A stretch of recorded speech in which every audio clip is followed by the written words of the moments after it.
Hola, muy buenas tardes. Vamos a continuar con las clases.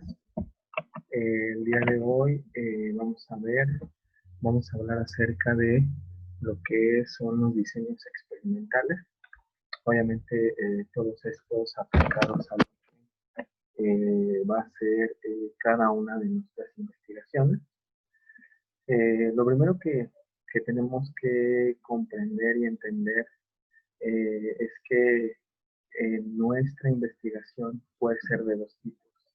Puede ser una investigación de carácter experimental o puede ser una investigación de carácter no experimental. ¿Ok? ¿Cuál va a ser la diferencia? La diferencia entre la investigación experimental y no experimental es que en la experimental vamos a manipular deliberadamente variables y vamos a observar y medir los efectos de esas variables. ¿Ok? Dentro de lo que es la investigación no experimental, en esta como tal, en la no experimental, no hay manipulación deliberada de variables y nada más observamos y observamos o hacemos las mediciones correspondientes, pero como tal, dentro de lo que es la no experimental, no hay manipulación deliberada de variables, solamente observamos o medimos algunas cosas. Si yo estoy dentro de lo que es la psicología experimental y a lo mejor quiero manipular el efecto, no sé, me parece que había por ahí una investigación que quería medir los niveles de agresión ocasionados, me parece por ahí, por los videojuegos. Entonces, si yo voy a exponer deliberadamente a ciertos jóvenes o adolescentes a los videojuegos y después voy a observar su conducta, entonces en ese momento yo estoy manipulando una variable, ¿ok? Porque estoy de manera intencional manipulando para que todos ellos estén observando videojuegos durante determinado tiempo y después observar la conducta o los efectos de la conducta que ellos tienen después de este tiempo en el que eh, vieron vieron estos videojuegos, ¿no? Entonces estoy manipulando deliberadamente variables dentro de lo que es la psicología no experimental, pues solamente ahí voy a hacer una medición, probablemente como la mayoría de las investigaciones, creo que el 60% de las investigaciones son no experimentales, porque al final lo que vamos a saber es, no sé, por ahí hay una de medir el nivel de estrés de las clases a distancia, pues lo único que hay que aplicarle a las personas que están tomando o a la muestra a la que me quiero enfocar, sean estudiantes de nivel superior, estudiantes de primaria, padres de familia, les voy a aplicar solamente una prueba de estrés y solamente con esa medición a lo mejor puedo hacer comparaciones entre grupos de edad, no sé, pero como tal no voy a manipular una variable, sino solamente voy a recolectar los datos y hacer con esos datos obviamente una medición, ¿ok? Pero como tal no voy a manipular ninguna de mis variables, solamente voy a hacer la recolección. Cuando tú haces solamente la recolección de datos, los análisis estadísticos de los datos y estamos hablando de una investigación no experimental. Cuando nosotros estamos manipulando deliberadamente variables y midiendo los efectos de esa variable, entonces estoy haciendo psicología experimental y por lo tanto estoy manipulando deliberadamente una variable y entonces me tengo que basar en alguno de los diseños experimentales. Si nosotros vamos a hacer, o alguno de ustedes va a hacer, porque esto es importante y este tema lo tengo que dar, vayas a hacer una investigación experimental o vayas a hacer una investigación como tal no experimental, independientemente de cualquiera de las dos, independientemente se tiene que explicar el tema y obviamente pues tú decides si al final quieres o no usar, bueno, si vas a manipular una variable, entonces lo que tienes que hacer es, obviamente, hacer la medición de cada uno del efecto de esa variable y obviamente pues tenemos que ocupar alguno de los diseños experimentales que les voy a explicar más adelante. ¿Ok? Sería importante, independientemente que pusieras atención a la clase, porque de todos modos voy a dejar una actividad respecto a esto, porque vayas a ocupar o no un diseño, pues es importante que conozcas la clase. Esta es una de las clases que generalmente se dan en la materia de metodología de la investigación y obviamente va a ser un repaso porque yo supongo que el tema lo conoces, el tema lo viste, de diseños experimentales, pero pues de todos modos vamos a dar un repaso general. Y lo primero que tenemos que hablar cuando hablamos de psicología experimental es la definición de lo que es un experimento. ¿Ok? Y cuando nosotros hablamos acerca de lo que es un experimento no es otra cosa más que una situación de control en la que se van a manipular de manera intencional una o más variables independientes para ver su efecto sobre una o más variables dependientes. Eso como tal es un experimento. Entonces un experimento tiene tres características. Número uno, tiene una situación de control. Número dos, vamos a manipular de manera intencional variables. Y número tres, vamos a medir el efecto de esa manipulación de las variables.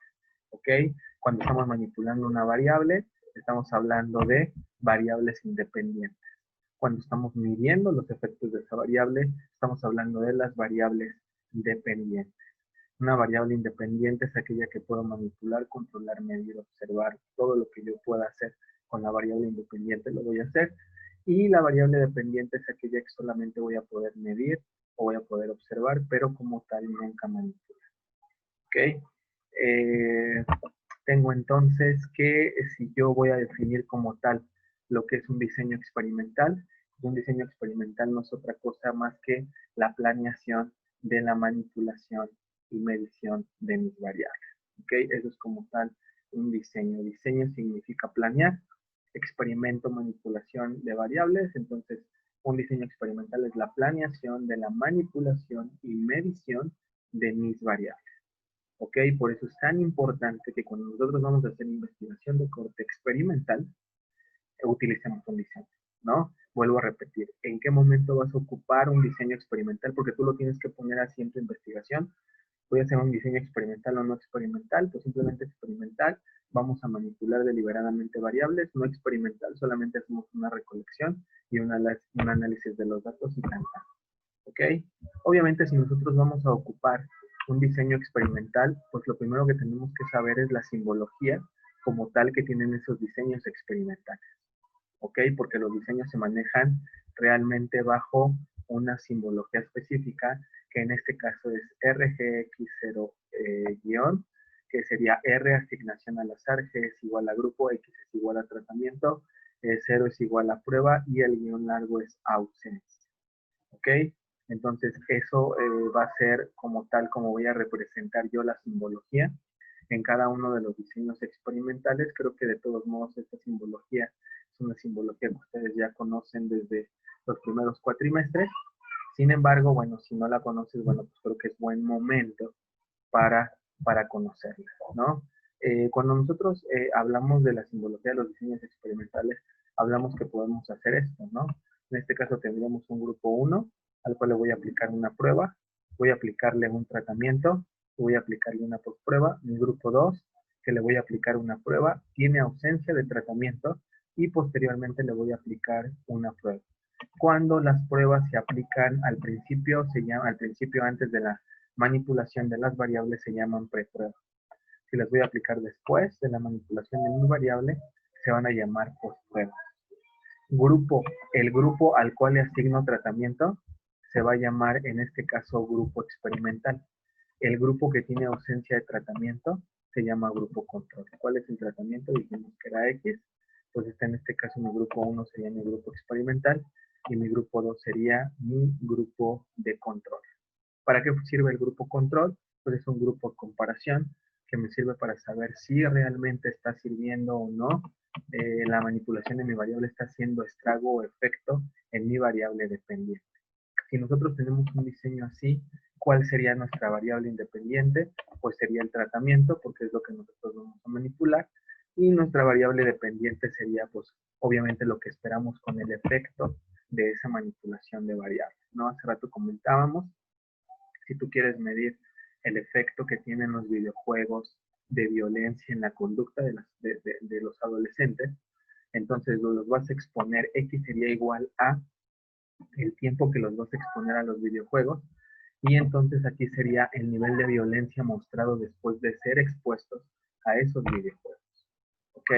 Entonces, o la escala, o aplicar alguna escala, o aplicar la observación de la conducta, dependiendo de lo que tú vayas a hacer, pero entonces la violencia sería la violencia que manifiesten, que representen, sería mi variable dependiente, y en este caso mi variable independiente sería los videojuegos, que es la variable que yo voy a manipular, porque yo voy a decidir qué videojuegos van a jugar, por cuánto tiempo, qué días van a jugar, y todo esto creo que sería obviamente bajo una situación organizada, y obviamente aquí nada más sería pues observar el resultado, que sería en este caso mi variable dependiente.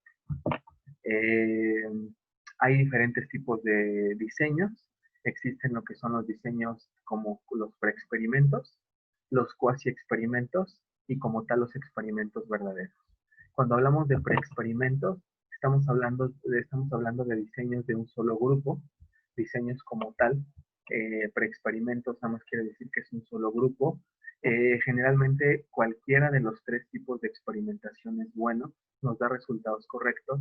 Generalmente se llama preexperimentos porque generalmente se hace un piloto antes de desarrollar como tal un experimento como tal, pero en este caso lo único que veríamos eh, en los preexperimentos es que si tenemos a lo mejor la dificultad por la muestra o por las características de la muestra que elegimos, pues a lo mejor nada más ahí vamos a aplicar la manipulación de mi variable a un solo grupo, y mientras yo tenga preprueba y postprueba, pues puedo ver precisamente la diferencia o si hay o no efectos en el tratamiento. Aunque no tenga un grupo 2, puedo saberlo porque tengo una preprueba y tengo una postprueba para hacer la comparativa, pero va a ser la única comparativa que voy a poder hacer en el caso de que yo nada más elija por necesidades de la investigación, por necesidades de la muestra, el hecho de solamente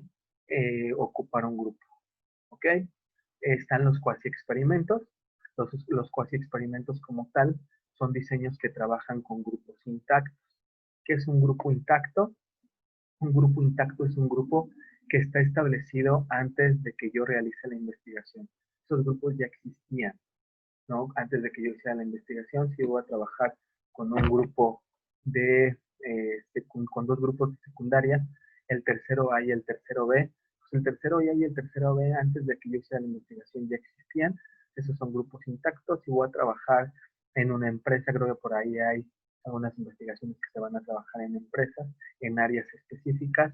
Esas áreas de la empresa ya existían. Perdón, ya existían antes de que nosotros hiciéramos la investigación. Entonces, como tal, estamos trabajando con grupos intactos, grupos que ya estaban establecidos antes de llevar a cabo la investigación. ¿Ok? Y por último existen lo que son los experimentos verdaderos, que se caracterizan por tener más de un grupo y se caracterizan también por tener asignación al azar. Es decir, estos tienen las dos características anteriores, más de un grupo y asignación al azar. Y eso hace que sea un grupo más completo, porque en un grupo, en un experimento verdadero, aunque tiene la misma validez de un preexperimento y un cuasi experimento, aquí yo puedo hacer una serie de comparaciones, o tengo la oportunidad de hacer una serie de comparaciones más que con los otros diseños. Porque aquí puedo hacer una comparación entre la preprueba y la postprueba, entre las postpruebas de ambos grupos, entre las prepruebas de ambos grupos, entre la preprueba de uno y la postprueba del otro. Entonces puedo hacer una serie de comparativas a diferencia de los otros diseños. Eh, Como tal, entonces, todos los diseños experimentales, o la mayoría de los que vamos a ver ahorita, van a ser diseños de experimentos verdaderos. Quiere decir que tienen más de un grupo y asignación al azar. Si yo le quito la R, yo los voy a convertir en preexperimentos, pero como tal los preexperimentos, no, lo único que cambia es que no hay asignación al azar, pero se llaman exactamente de la misma manera, ¿no? Preexperimentos con postprueba únicamente, preexperimentos con preprueba, postprueba y grupo control, preexperimento con de los 4 grupos de Solomon, o sea, se llaman exactamente igual, lo único que ahí va a variar sería el que se llama preexperimento en lugar de experimento verdadero, ¿no? Y obviamente los preexperimentos pues son así, solo son de un grupo, de esos no hay más. ¿Ok? Pero de todo lo que vamos a ver ahorita, de todos los diseños de los experimentos verdaderos como tal, que son de más de un grupo y asignación al azar, como tal, hay diferentes variaciones y si yo le quito la R, lo convierto en un cuasi experimento que se llama exactamente de la misma manera, ¿no? En este caso vamos a iniciar con el diseño con postprueba únicamente y grupo control. ¿Ok? Este diseño, como su nombre lo dice postprueba únicamente. Obviamente tiene grupo control. Aquí puedo ver que estos carecen de preprueba. Solamente tienen postprueba ambos grupos. ¿Por qué tienen postprueba únicamente? Pues porque así están diseñados precisamente para cubrir las necesidades de tu investigación. Si tú vas a manipular una variable y crees que el hecho de aplicar una preprueba va a quitar tiempo, va a generar costos, entonces con aplicarles una postprueba suficiente y aún sería válido el diseño, porque lo único que haría sería una comparativa entre las postpruebas de ambos grupos. Y si yo hago una comparativa entre las postpruebas de ambos grupos, eso me va a permitir saber también cuál es la diferencia y si realmente mi tratamiento tuvo o no efectos en reales, ¿no? Entonces, aunque no tenga preprueba, aunque no pueda hacer más comparaciones más que las únicas postpruebas, pero mi diseño sería obviamente válido, sería confiable para lo que lo voy a ocupar. ¿Ok? Entonces esto nada más es por si creo que la preprueba me va a quitar tiempo o probablemente va a ser un gasto más. Se adapta precisamente todos los diseños a las necesidades de tu investigación. El siguiente se llama diseño con postprueba únicamente y grupo control. Perdón, este es el de preprueba y postprueba, nada más que aquí puse un ejemplo del anterior, ¿no? En esta les puse del que acabamos de ver, que es el de postprueba únicamente, puse como variable dependiente la depresión. La variable independiente es la terapia racional emotiva conductual. Vamos a iniciar con 4 sesiones de 2 horas, una sesión por semana, un mes de tratamiento para ver si impacta los niveles de depresión de este tipo de personas. Entonces, aquí están los resultados. A mi grupo 1 le aplico precisamente esta terapia racional emotiva conductual durante 4 sesiones de 2 horas, durante 8 horas de sesión durante un mes. Y al grupo 2 no le aplico absolutamente nada y veo que hay una reducción en la depresión cuando estoy hablando que son pacientes depresivos. 38% en el grupo 1, 92% en el grupo 2, lo cual puedo concluir que el tratamiento funciona satisfactoriamente. ¿Ok? Entonces sería muy importante que aquí veamos que aunque nada más puedo hacer una sola comparación entre ambos grupos, esa comparación me está diciendo que realmente mi tratamiento está funcionando. ¿Ok? Porque aquí sería muy importante saber qué es lo que yo estoy esperando con los resultados de mi postprueba, ¿no? En este caso, si yo estoy hablando de que la variable se llama depresión, entonces lo que yo estoy esperando es que reduzca significativamente los niveles de depresión, ¿no? Entonces aquí está reduciendo. Estoy hablando de ansiedad, pues estoy esperando que reduzca la ansiedad, ¿no? Estoy hablando de aprovechamiento, pues estoy esperando que incremente el aprovechamiento, ¿no? Aquí lo que estoy haciendo es que, obviamente, mi grupo experimental al que le aplico la terapia racional emotiva conductual, pues está bajando significativamente la depresión y por lo tanto, entonces, mi tratamiento está funcionando. ¿Ok? Vamos al siguiente diseño. El siguiente diseño es con preprueba, postprueba y grupo control. su finalidad, poder hacer un sinfín de comparaciones entre los grupos. Aquí puedo hacer una comparación entre esta preprueba y esta postprueba, entre esta preprueba y esta postprueba. Puedo hacer entre esta preprueba y esta postprueba, entre esta postprueba y esta preprueba, entre estas dos prepruebas, entre estas dos postpruebas, así como lo quiera hacer yo, pero puedo hacer ahí un sinfín de comparaciones, porque al tener preprueba, al tener esa medición, yo puedo, me permite como tal el diseño en sí, hacer estas comparaciones. Aquí les puse también un ejemplo con el preprueba postprueba. Mi variable nuevamente es de presión, mi variable independiente de lo que yo voy a manipular es que yo decido darles para bajar los niveles de depresión a terapia racional emotiva conductual, las 4 sesiones de 2 horas, una sesión por semana, un mes de tratamiento.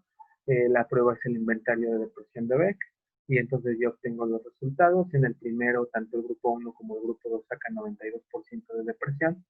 Y en la postprueba el grupo 1 tiene 38% y el grupo 2 tiene 93%, lo cual es muy significativo en aquellos que recibieron las 4 sesiones, que en este caso fueron los del grupo 1, que bajaron considerablemente los niveles de depresión en comparación con aquellos que no recibieron el tratamiento, que incrementaron de hecho sus niveles de depresión. Entonces, como conclusión, aquí yo puedo poner que mi tratamiento está funcionando. ¿Ok? Otro tipo de diseño lo conocemos como el diseño de los 4 grupos de Solomon. Su finalidad del diseño de 4 grupos de Solomon es observar que la preprueba no afecte en los resultados de la postprueba. Y este es el diseño como tal de los 4 grupos de Solomon. Si pueden ver, yo tengo 2 grupos experimentales y 2 grupos control. En los grupos experimentales uno tiene preprueba y el otro no, lo mismo que los grupos control, uno tiene preprueba y el otro no. Lo que yo hice o lo que hizo Solomon únicamente para crear estos 4 grupos de Solomon fue juntar los diseños anteriores, el diseño con postprueba únicamente y grupo control, y el diseño con preprueba, postprueba y grupo control, y los juntó. Si ustedes se pueden dar cuenta, aquí está el diseño con preprueba, postprueba y grupo control, y aquí está el diseño con postprueba únicamente. Yo junto estos dos diseños y me da como resultado el diseño de los 4 grupos de Solomon. ¿Ok? ¿Qué voy a hacer con el diseño de los 4 grupos de Solomon? Pues voy a ver si la preprueba influye o no en el tratamiento de la postprueba. Yo aquí puse un ejemplo con la variable dependiente del promedio escolar. La variable independiente va a ser el aprendizaje significativo durante un mes de matemáticas en el tercero de primaria. La prueba va a ser un examen de matemáticas y la conclusión, bueno, ahorita vamos a ver la conclusión porque dice aquí que la preprueba influye en la postprueba. Si tú te das cuenta, el grupo 1 le aplica una prueba y saca 4. Después le doy un curso de aprendizaje significativo, utilizando el aprendizaje significativo para la enseñanza de las matemáticas. Y después les aplico una prueba de matemáticas. Y aquí me doy cuenta que incrementó significativamente el promedio del grupo 1. Hasta ahí todo va bien. Nada más que al grupo 2 también aquí le estoy aplicando la prueba y sin tratamiento también me está incrementando el promedio. A ellos no les di ningún curso y también me incrementaron el promedio. A estas personas que les di el curso no me incrementaron el promedio y a ellas que no les di nada tampoco me incrementaron el promedio. Entonces, ¿qué pasó aquí para que me incrementaran el promedio si no es la variable independiente la que está haciendo que me incremente el promedio? Porque si fuera la variable independiente también me hubiera incrementado en el grupo 3. ¿Qué es lo que está pasando? Los únicos 2 grupos que elevaron sus calificaciones fueron aquellos 2 grupos a los que se les aplicó primero una preprueba, ¿ok? Porque probablemente se aprendieron el examen, sabían lo que iba a venir y entonces lo aprovecharon para incrementar. Pero entonces la preprueba influyó en los resultados de la postprueba, que es precisamente la utilidad del diseño de los 4 grupos de Solomon. En este segundo ejemplo, es exactamente lo mismo, nada más que aquí el grupo 1 saca 4 y después del tratamiento saca 8. El primer grupo tiene 4, después de la regularización saca 4. Este grupo que no recibió nada antes saca 8 y este grupo 4. Aquí lo que vemos es que los únicos 2 grupos que incrementaron a 8 fueron aquellos que recibieron un curso, ¿ok? Entonces, aquí podremos decir que la preprueba no influye en los resultados de la postprueba, sino que es el tratamiento el que está generando el cambio dentro de lo que es mi variable dependiente. ¿Ok? Después del diseño de los 4 grupos de Solomon, tenemos el diseño de series cronológicas. Dentro de lo que es el diseño de series cronológicas, su finalidad es observar la eficacia del tratamiento a través del tiempo. Cuando estamos hablando de cronológico, estamos hablando de tiempo. ¿Tiempo en qué? El tiempo no en los tratamientos, porque los tratamientos son la variable independiente y eso tú lo dictaminas siempre. Estamos hablando de cronología dentro de lo que es la aplicación de nuestras pruebas. ¿Ok? Entonces, yo aquí aplico una prueba, pasa un lapso de tiempo y la vuelvo a aplicar. Aplico tratamiento, luego aplico mi prueba, pasa un lapso de tiempo y la vuelvo a aplicar. ¿Para qué? Pues para lo mejor para ver o medir si mi tratamiento tiene efectos o no a largo plazo. ¿Ok? Que eso sería muy interesante. Entonces aquí yo les puse un ejemplo con la variable del peso. La variable independiente es la dieta balanceada, que el grupo 1 hace una dieta balanceada y el grupo 2 sigue comiendo igual. El grupo 1 vemos que ambos grupos llegaron con 120, después de un mes subieron 1 kilo, estuvieron un mes en tratamiento, ellos bajaron a 119 y ellos incrementaron otro kilo porque no recibieron ninguna dieta, ellos bajaron otro kilo en un mes y ellos subieron otro kilo en un mes. Si tú te das cuenta, aquellos que reciben el tratamiento es más significativo y empiezan a reducir de peso, a diferencia de las personas que no están tomando el tratamiento. ¿Ok? El siguiente tipo de experimentación es el diseño de repetición del estímulo. En este tipo de diseños de repetición del estímulo, su finalidad es observar la eficacia precisamente de la repetición del tratamiento. Ok, yo puedo tener aquí un tratamiento, pero a lo mejor no bajó significativamente mi variable dependiente, no hay problema, lo vuelvo a aplicar para ver de qué manera puede bajar y lo puedo volver a aplicar una tercera vez para ver si realmente está teniendo el efecto esperado.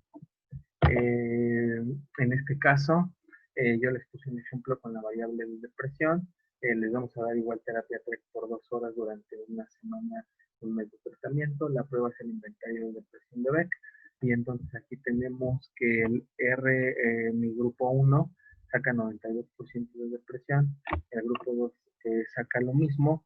Nada más que el grupo 1 tiene un tratamiento específico ahí de 4 sesiones de 2 horas de terapia TREC y baja 38%, después va a otras 4 sesiones que lo bajan a 10, después va a otras 4 sesiones que lo mantienen en 5. Los que no fueron a terapia siguen incrementando 1% cada mes sus niveles de depresión, que es lo que al final, pues ninguno de nosotros queremos que incremente los niveles de depresión. Tenemos como también otro tipo de experimentación que se llama diseño de repetición del estímulo con series cronológicas, que lo único que hacemos es distribuir la aplicación de la repetición del tratamiento a través del tiempo, ¿no? Puedo poner exactamente el mismo ejemplo, nada más que aquí hay solamente a lo mejor media hora, a lo mejor de diferencia entre uno y la aplicación de uno y otro. Esto es dependiendo lo que estés pretendiendo medir y cómo lo quieras medir, ¿no? Pero es exactamente lo mismo, ajá, o a lo mejor en lugar de aquí pueden ser igual los mismos días, dependiendo lo que vayas a hacer, pero aquí lo que hago es que voy a repetir el tratamiento. Aquí está la repetición del tratamiento, es decir, para ver si realmente con la repetición del tratamiento puedo bajar más significativamente los niveles de mi variable dependiente, que en este caso sería la depresión. Tenemos también lo que es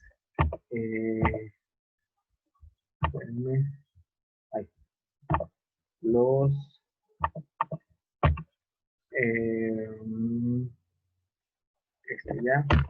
el de tratamientos múltiples.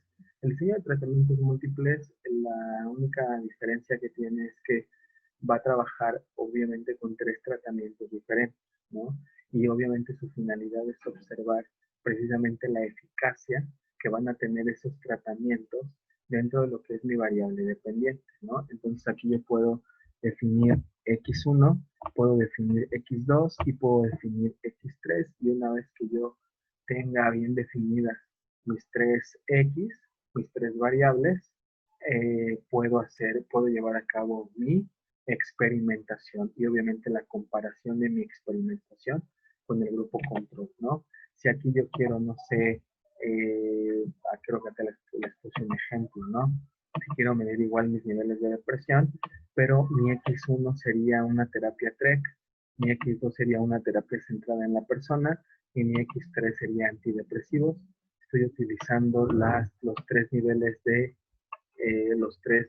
de mi variable dependiente, es decir, 3 variables independientes diferentes sobre una misma variable dependiente que es depresión. Y los resultados que estoy teniendo es que en mis tratamientos funcionan, porque después de haber aplicado mi primer tratamiento que fue terapia TREC, pues sí bajó significativamente. Después les apliqué terapia centrada en el cliente, bajaron considerablemente, y los antidepresivos me permitieron bajar de manera consistente y considerable los niveles de depresión. Tengo también lo que son los tipos de experimentación de tratamientos múltiples con secuencia diferente. Aquí voy a ocupar también como tal mis tratamientos múltiples, nada más que aquí los voy a ocupar con diferentes secuencias para ver si el orden de los factores altera o no el producto. Si yo ya me di cuenta que para la depresión funciona bien la terapia TREC, la centrada en el cliente y los antidepresivos, entonces aquí están como tal mi terapia TREC, mi terapia centrada en la persona y los antidepresivos. Pero lo que yo también me voy a dar cuenta es ver primero, una vez que ya sé que estos 3 funcionan, voy a cambiar el orden para ver si es más significativo o menos significativo el impacto que tienen cada uno de ellos dependiendo el orden, ¿no? A lo mejor si primero doy antidepresivos y después aplico terapia, a lo mejor bajen más de manera considerable, a lo mejor no. Lo único que voy a hacer con el tipo de diseño de tratamientos múltiples y secuencia diferente es ver si el orden de los factores realmente altera o no el producto que yo estoy buscando, ¿no? En este caso sería la variable dependiente sería depresión, la variable independiente sería mi terapia TREC, mi terapia centrada en el cliente y los antidepresivos. Voy a aplicar el inventario de depresión de B como prueba, y aquí, si ustedes se dan cuenta, yo tengo 92 por ciento de depresión en todos los grupos. Después en el primero voy a aplicar terapia TREC, en el segundo voy a aplicar terapia centrada en la persona y en el tercero antidepresivos. Y aquí voy a observar que baja uno de manera más considerable. Después voy a aplicar aquí X2, que sería terapia centrada en la persona, aquí terapia TREC y aquí antidepresivos. Y por último voy a aplicar a esta persona antidepresivos, terapia a ellos, que sería TREC, eh, y, y en este caso aquí al último aplicaría terapia antidepresivos, como tal el X1 terapia TREC y la terapia centrada en el cliente. Si tú te das cuenta, este fue el más significativo, porque cuando estamos hablando de niveles de depresión sería importante primero dar antidepresivos para que estas citas pues sean más significativas y realmente tengan un mejor impacto en el paciente, ¿no? Si se dan cuenta con este ejemplo, pues al final el orden de los factores sí alteró el producto, el orden de los factores sí alteró lo que estaba buscando, pero me puedo dar cuenta únicamente cuando cambié el orden como tal de los diseños experimentales. ¿Ok? Entonces, esta es como tal la presentación de los diseños. Lo que tenemos que hacer en esta clase son 2 cosas. Primero, vamos a hacer como tal un cuadro donde podamos poner cada uno de los diseños, haciéndolo como un cuadro comparativo, nada más haciendo describiendo cada uno de los diseños. y obviamente describiendo cuáles son las características de ese diseño, ¿no? Yo creo que eso sería una tarea muy buena para que hubiera un aprendizaje significativo en cada uno de ustedes sobre lo que son como tal los diseños experimentales, ¿no? Creo que esto sería de mucha utilidad y obviamente su segunda tarea es que la apliquen a la investigación. La investigación va a ser de corte experimental. Ok, entonces hay que describir por qué va a ser de corte experimental y qué voy a ocupar. Si no va a ser de corte experimental y va a ser no experimental, pues explicar por qué, porque nada más va a ser una recolección y un análisis de datos y ponerlo tal cual así dentro de mi investigación. ¿Ok? Con eso aquí sí le puedo añadir como tal las referencias de Sampieri para poder describir bien si voy a ocupar como tal la psicología no experimental o como tal la psicología experimental para que lo podamos nosotros aplicar o desarrollar de la mejor manera, ¿no? Si ustedes se dan cuenta, pues prácticamente es todo en lo referente a como tal los diseños experimentales y lo único que me queda decirles es que lo describan de la mejor manera con las referencias, según Sampieri es no experimental por esto, investigación es experimental por esto y esto, así lo maneja Sampieri o lo maneja fulanito tal, y poner ahí la cita de por qué están justificando que es experimental o que no es experimental su diseño de investigación. ¿Ok? Entonces, creo que esto es todo en relación a lo que son los diseños experimentales. Es muy importante que elijan el apropiado, que elijan el mejor para su investigación, ya que a veces se complica precisamente porque no tenemos una planeación correcta de lo que tenemos que hacer. No tenemos una planeación correcta acerca de lo que vamos a hacer con cada uno de estos diseños experimentales. ¿Ok? Pues de mi parte sería todo. Recuerden que hay diferentes tipos de diseños. Diseños con postprueba únicamente, preprueba, postprueba, 4 grupos de Solomon, que es juntar a estos dos primeros, series cronológicas con repetición del estímulo, tratamientos múltiples y tratamientos múltiples con secuencia diferente, para que nosotros podamos elegir el que más se adecue precisamente a las necesidades de la investigación. ¿Ok? Eso es muy importante y fundamental. Muy bien, pues espero sus tareas. Recuerden, el número 1 es un cuadro comparativo, nada más viendo cada uno de los diseños y obviamente cuáles son de alguna manera los beneficios que esos diseños, bueno, más bien la descripción que tienen cada uno de esos diseños. Y número 2, describir por qué voy a ocupar, obviamente con referencia bibliográfica de Sampieri, si voy a ocupar un diseño experimental, si voy a hacer psicología experimental o voy a hacer la no experimental, dependiendo de lo que vaya yo a hacer con mi trabajo, con mi proyecto de investigación, pues será lo que cada uno de ustedes describa por ahí. ¿Ok? Esto es todo de mi parte como tal de los diseños de investigación o diseños experimentales. Tengan muy buena tarde, cuídense todos y por favor hagan su tarea y disfruten sus estudios. Hasta luego.